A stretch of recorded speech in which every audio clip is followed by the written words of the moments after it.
Dhaka chamber of কমার্সের সভাপতি সংবাদ সম্মেলন করেছে, দেশের চাঁদাবাজি, দুর্নীতি সবকিছুই বেড়ে গিয়েছে। এই অবস্থায় যদি চলতে থাকে তাহলে ব্যবসা বন্ধ করে দিতে হবে।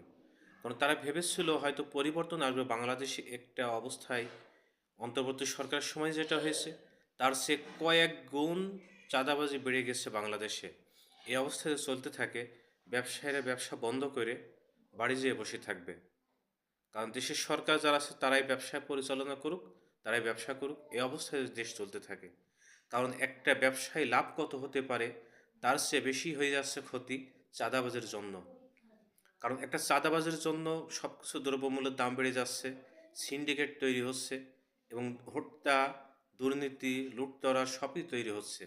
এই অবস্থায় যদি দেশ চলতে থাকে তাহলে তো দেশ ভালো কখনো চলতে পারে না। কারণ মানুষ এটা ভেবেছিল পরিবর্তন আসবে আওয়ামী লীগের পরে, পরিবর্তন কিছুই আসে নাই, অথচ তার চেয়ে কয়েক গুণ বেড়ে গেছে।